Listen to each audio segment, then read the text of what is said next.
The police officer's hand was already resting on his holster when the driver's window came down. Step out of the vehicle. The black man behind the wheel didn't move. He looked at the officer's badge, then at his hand. "Officer," he said calmly, "is there a reason you're pointing a weapon at me?" "Don't make this difficult." The officer's voice was sharp. The driver slowly placed both hands on the steering wheel. Across the intersection, traffic continued moving, but the people closest to the scene had started to slow down. The officer's partner stepped out of the patrol car. A man outside a grocery store stopped walking. A woman waiting at the bus stop turned toward the commotion, and the driver noticed something the officer seemed determined to hide. He was nervous, not angry. Nervous. License and registration, the officer demanded. The driver glanced toward the center console. "I'm reaching for my registration." "Keep your hands where I can see them." The driver's hand stopped. "Okay." Silence. Then he looked directly at the officer. "Why did you stop me?" The officer glanced at the black luxury sedan, then at the driver, then back at the car. "Vehicle like this doesn't belong in this neighborhood." The driver's expression changed, only slightly, but his partner noticed. "What did you say?" The officer didn't answer her. The driver kept his eyes on it. "And what makes you think that?" The officer stepped toward the driver's door. "Open it." The man reached for the handle. Then the officer's eyes caught something through the windshield. A personalized parking permit sat on the dashboard. There was a name printed across it. The officer froze. He knew that name. He had seen it in department emails. He had heard it during briefings. He had heard senior officers discussing it, but he couldn't make sense of what he was seeing. The driver reached slowly into his jacket, pulled out a black leather identification wallet. "Officer." He opened it. "You asked for my identification." The officer looked down. His expression changed, because the name on the identification belonged to the man who was about to become his commanding officer. And suddenly, the traffic stop was no longer what it appeared to be. 20 minutes earlier, Officer Malone Carter had been driving through the east side of the city. It was an ordinary patrol, until the black Mercedes Maybach passed him. Officer Malone watched it through his windshield. The vehicle was immaculate. Dark windows, polished wheels, not a scratch on the body. His partner, Officer Melissa Grant, noticed him watching. "What are you looking at?" "That car." "Why?" Officer Malone kept his eyes on the Mercedes. "I'm going to check it." Melissa looked at him. "Check it for what?" Officer Malone didn't answer. The Mercedes approached the intersection. The driver slowed, used a signal, stopped completely at the light. The light changed. The car moved through the intersection without violating a single traffic law. Melissa looked at Officer Malone. He didn't do anything. "I know." "Then why are you stopping him?" Officer Malone reached for the controls. The patrol lights came on. The Mercedes moved toward the curb. Melissa watched the luxury sedan pull over. Officer Malone. He didn't look at her. "I just want to see what's going on." The patrol car stopped behind the Mercedes. For a moment, neither vehicle moved. Then the driver's window lowered. Officer Malone stepped out, and the same car that had made him curious was about to force him to confront why he had been curious in the first place. "What did you see?" Officer Malone approached the driver's window. "License and registration." The driver reached toward the center console. Officer Malone immediately raised his voice. "Don't move too quickly." The driver stopped. "I'm trying to get my registration." "Keep your hands visible." The man placed both hands on the steering wheel. His name was David Williams. He was 46, calm, well-dressed, and visibly confused. He looked at Officer Malone. "I haven't been speeding." Officer Malone didn't respond. "I didn't run the light." Still nothing. David waited, then asked, "Officer, may I ask why I was stopped?" "Routine traffic check." David glanced toward the patrol car, then back at Officer Malone. "Is this a routine traffic check?" "Yes." David nodded slowly. Then why did you tell me this car doesn't belong in this neighborhood? Officer Malone's jaw tightened. Melissa stepped closer. Officer Malone, stay out of it. Melissa looked at him. David remained calm. He wasn't shouting. He wasn't insulting him. He simply wanted an answer. If I broke a traffic law, David said. Tell me which one. Officer Malone, step closer to the window. Don't tell me how to do my job. David looked at him for several seconds, then quietly said, I'm not. That answer seemed to make Officer Malone even more uncomfortable. He looked inside the vehicle. Nothing. No suspicious packages. No weapons in sight. Nothing that explained the stop. Still, Officer Malone wasn't finished. Open the door. David hesitated. For what? I said open the door. Melissa stepped forward. Officer Malone, what's the basis for removing him from a vehicle? Officer Malone turned toward her. I've got it. Melissa shook her head. No, you don't. For the first time, Officer Malone looked around.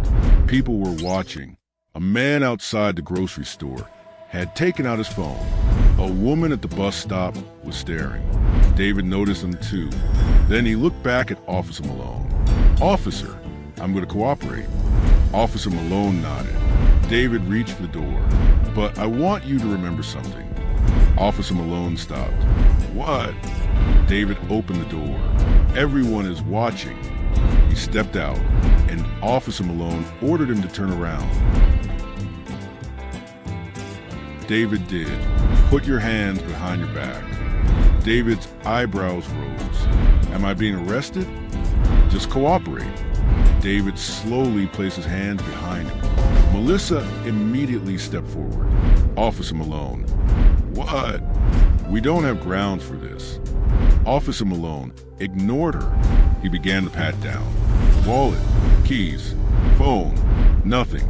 Then his hand reached David's jacket pocket. His fingers touched something hard. Officer Malone pulled it out. A black leather identification wallet. David looked over his shoulder. That's my work identification. Officer Malone opened it. He saw the photograph first. Then the name, David Williams. Officer Malone's eyes stayed on it. He knew that name, but now he was looking at it on the face of the man standing in front of him. He looked lower. His breathing changed. Melissa noticed. What is it? Officer Malone didn't answer. He looked at David. David simply waited. Officer Malone swallowed. Sir, David said nothing. Officer Malone looked back at the identification, then at David. Are you? He couldn't finish the sentence. David finally spoke. Yes. Melissa stepped closer. What? David looked at her. I'm David Williams. Officer Malone's face went pale, because David Williams wasn't just an executive. He wasn't just another name in a department email. He was a newly appointed chief of police, the man scheduled to take full command of the department the following Monday. Officer Malone had been hearing his name for weeks. Officers had been preparing for his arrival, and Officer Malone had just ordered him out of his own luxury car. Melissa stared at David. Oh my God. Officer Malone couldn't move. David reached into his jacket and produced another card. Officer Carter. Officer Malone looked at him. Yes, sir. David held out the card. You may want to read this too. Officer Malone took it. It was the official appointment letter. His eyes moved across the page, then stopped. David Williams, Chief of Police. Effective Monday. Officer Malone handed it back. Sir, David raised one hand. Don't explain yet. Officer Malone stopped. David looked around. At the patrol car. At Melissa. At the people watching from the sidewalk. Then at the Mercedes. Finally, he looked back at Officer Malone. Tell me something. Officer Malone swallowed. Yes, sir. What exactly made you decide to stop me? Officer Malone looked down. I thought the vehicle was suspicious. Why? Officer Malone hesitated. It's an expensive vehicle. David waited. And Officer Malone said nothing. David asked again, why was the vehicle suspicious? Officer Malone looked toward Melissa. She didn't meet his eyes. Finally, Officer Malone answered, because I didn't think someone like you belonged in this neighborhood. Silence. Melissa closed her eyes. The words were finally out in the open. David didn't shout. He didn't threaten him. He simply nodded. Thank you. Officer Malone looked confused. For what? For answering honestly. Then David asked a question Officer Malone wasn't prepared for. How many times have you done this? Officer Malone looked at him. Done what?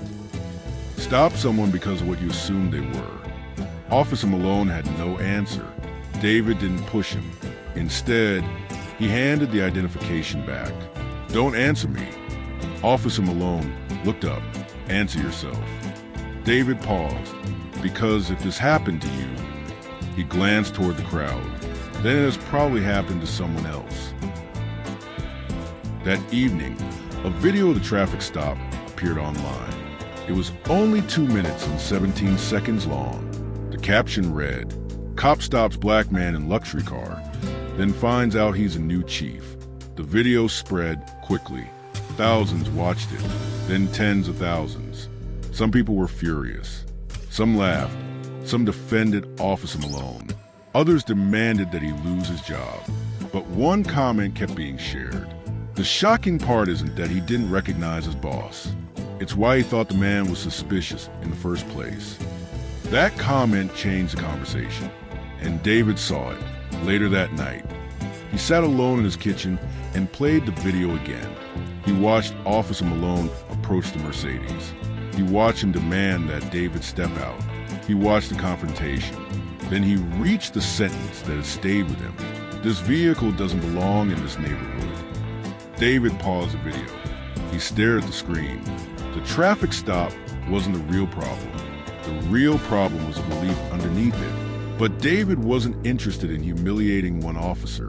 He wanted to know whether Officer Malone was an exception or a symptom of something larger. At 7 o'clock Monday morning, every officer in the department received the same email. Mandatory department meeting, 8 a.m. By 7:45, the room was full. Officers whispered among themselves. Some expected disciplinary action. Some expected resignations. Some expected Officer Malone Carter to lose his badge. Officer Malone sat near the back. He hadn't slept much. At exactly 8 o'clock, the doors opened. David Williams walked in. The room fell silent. He walked to the front, placed a folder on the table, looked at everyone. I know why you're here. Nobody spoke. You've all seen the video. Silence. David opened the folder. The question isn't whether Officer Carter made a mistake. Officer Malone looked up. The question is why that mistake felt reasonable to him. The room shifted. David closed the folder. We can punish one officer. He looked around. Or we can examine the belief that produced the behavior. Then David looked directly at Officer Malone. Officer Carter. Officer Malone stood. Yes, sir. Tell everyone what happened. Officer Malone hesitated. Then he began. No excuses. No blaming. No carefully chosen language. I saw an expensive vehicle. Pause. I saw a black man driving it.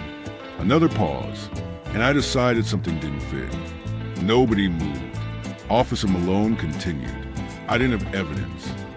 His voice became quieter. I had an assumption. David nodded. Thank you. Officer Malone sat down. David turned toward the rest of the department. This isn't a story about one bad officer. Several officers shifted in their chairs. This is a story about what happens when assumptions become invisible.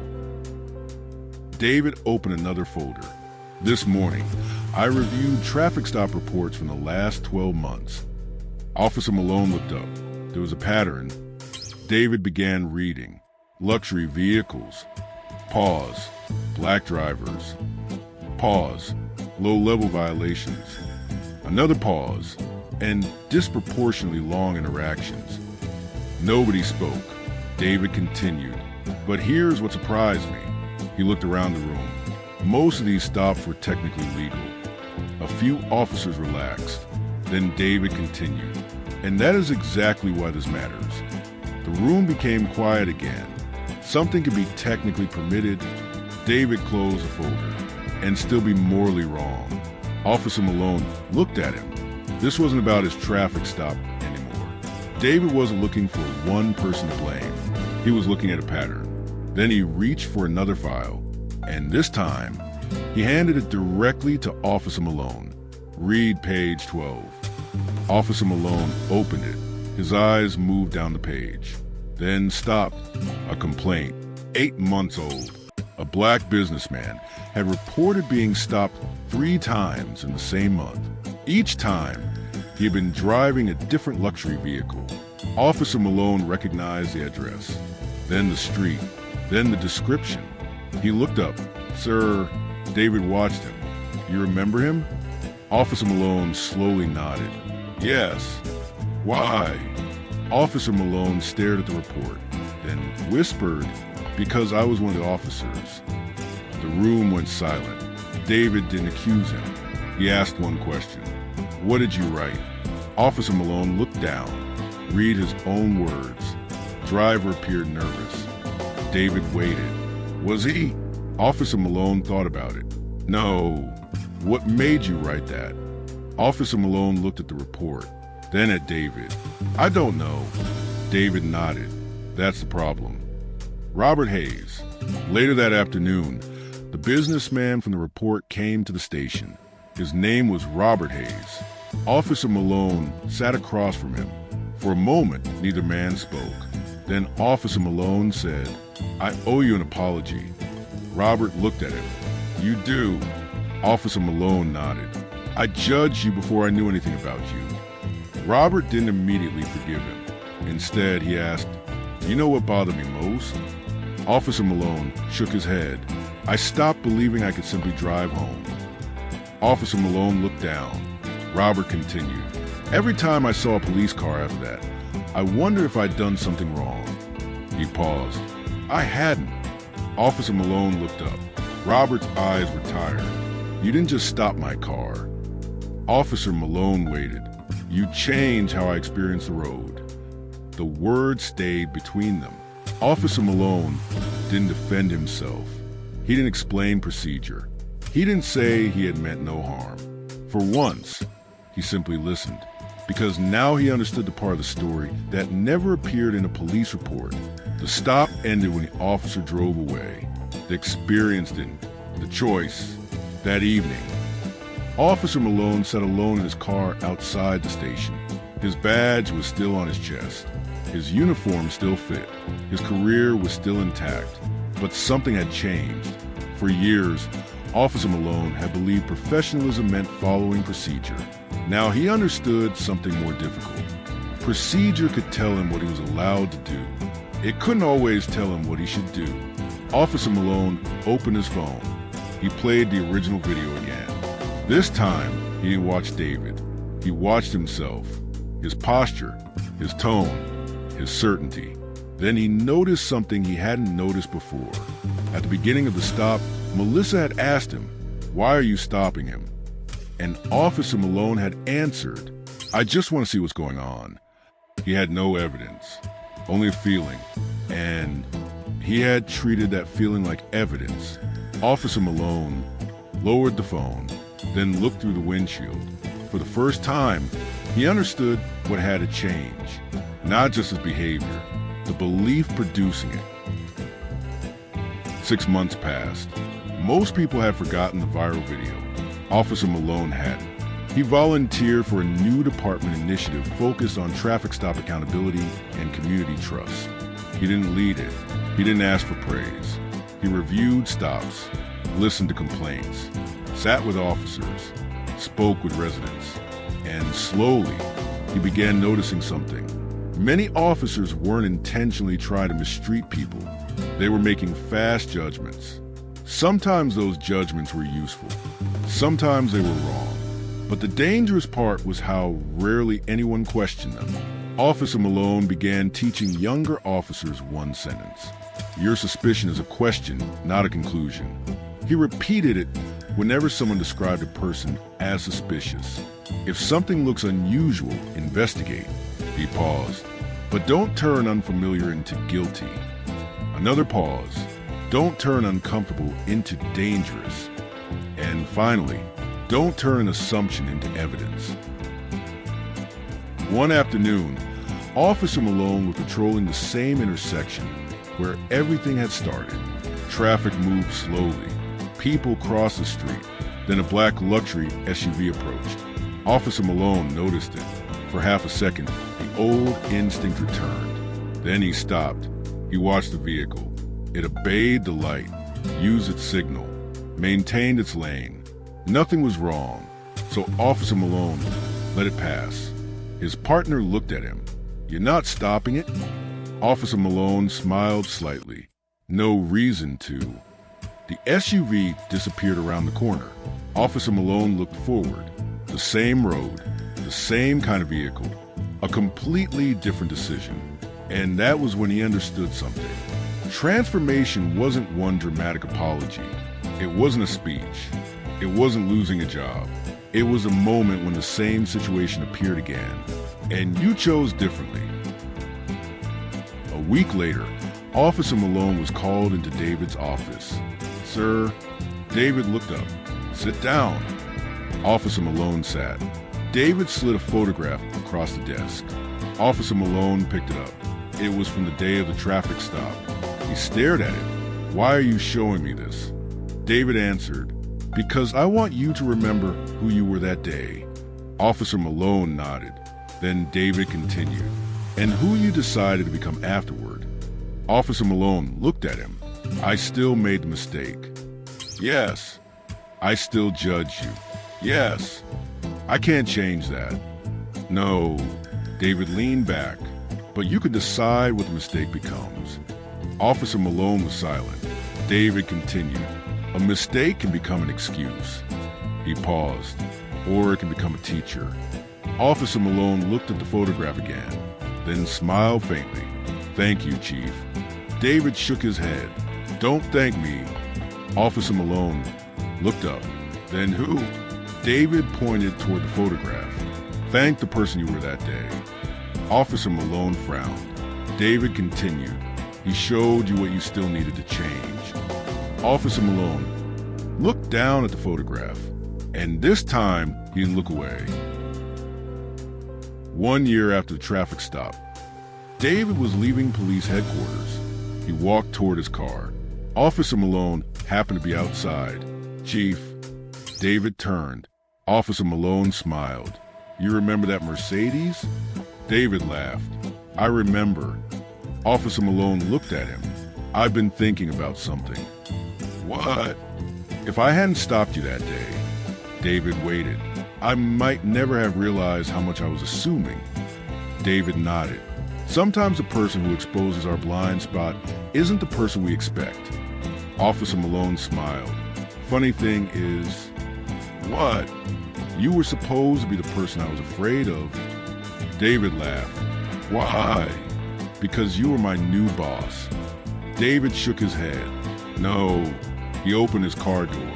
"I was just the person who happened to be sitting behind the wheel."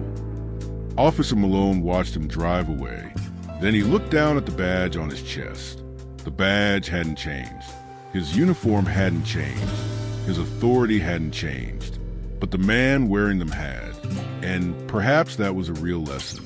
Because power doesn't reveal character merely when we have the ability to punish someone. Sometimes power reveals character when we have the ability to punish someone and choose instead to teach. The real lesson. At first, the story seemed simple. A police officer stopped a black man in a luxury car, then discovered the driver was his new boss. It sounded like a story about embarrassment, power, irony, maybe even revenge. But it wasn't, because David could have used his position to humiliate Officer Malone. He could have ended his career. Instead, he chose accountability. And Officer Malone could have defended himself. He could have blamed stress, training, procedure, circumstances. Instead, he admitted something harder. He had allowed an assumption to become a judgment, and that judgment had become behavior. The most important transformation didn't happen when Officer Malone discovered who was sitting behind the steering wheel. It happened afterward, when he finally understood that people don't experience our intentions. They experience our behavior. And sometimes the beliefs we never question are the very beliefs causing the harm we insist we would never intentionally create. A person's appearance may create an impression, but an impression is not evidence. We all carry assumptions we don't always notice. The danger begins when we stop questioning them, because what we repeatedly believe shapes what we repeatedly do. And what we repeatedly do becomes the experience other people have of us. Officer Malone didn't become a better officer because he was embarrassed. He became better because he was willing to confront the belief behind his behavior. And David didn't demonstrate leadership because he had authority. He demonstrated leadership because he understood that justice isn't always about punishment. Sometimes justice is about creating the conditions for someone to become better. So here's the question. If you discovered that one of your strongest assumptions about another person was wrong, would you defend the assumption or have the courage to change? Share your thoughts in the comments below. I genuinely love to hear what you think.